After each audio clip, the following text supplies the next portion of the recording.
দেশে একটি অনির্বাচিত সরকার ছিল। দেশের মানুষ একটি নির্বাচিত সরকার চায়। যারা বলছে যে সংস্কারের পরে নির্বাচন, এটা তাদের দলের নীতি। এই ব্যাপারে আমি তাদেরকে সমালোচনা করতে চাই না। দেশের সংখ্যাগরিষ্ঠ মানুষের জনপ্রতিনিধি বাংলাদেশ জাতীয়তাবাদী দল চায় ডিসেম্বরের ভিতরে একটি নির্বাচন যাতে সংগঠিত হয়।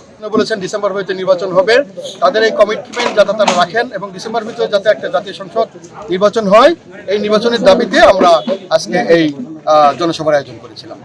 এটা নির্বাচন জনসভা নয়, এটা জাতীয় সংসদ নির্বাচনের দাবিতে ডিসেম্বরের মধ্যে যাতে নির্বাচন হয়, এই নির্বাচনের দাবিতে এবং জাতীয়তাবাদী দল তারেক রহমান ঘোষিত 31 দফা যে সংস্কার কর্মসূচি, এই সংস্কার কর্মসূচি হিসেবে এটাকে আপনি এটা ব্যাখ্যা করার জন্য একটা জনসভা অথবা কর্মশালা বলতে পারেন।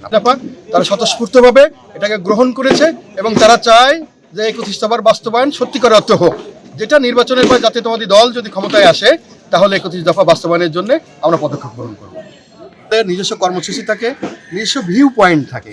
তো যারা বলছে যে সংস্কারের পরে নির্বাচন, এটা তাদের দলের নীতি। এই ব্যাপারে আমি তাদেরকে সমালোচনা করতে চাই না। যে কোনো দল চাইতে পারে, তাদের কর্মসূচি কিংবা তাদের চাওয়া পাওয়া। জাতীয়তাবাদী দল বাংলাদেশের সর্ববৃহৎ দল, বাংলাদেশের 70% মানুষের ভালোবাসার যে দল, সেই দল চায় যে বাংলাদেশে অতি সত্বর ডিসেম্বরের ভিতরে একটা নির্বাচন হয়। তো এই ক্ষেত্রে আমি কাউকে সমালোচনা করতে চাই না। যাদের চাওয়া পাওয়া আছে, দেশের সংখ্যাগরিষ্ঠ মানুষের জনপ্রতিনিধি বাংলাদেশ জাতীয়তাবাদী দল চায় ডিসেম্বরের ভিতরে একটি নির্বাচন যাতে সংগঠিত হয়।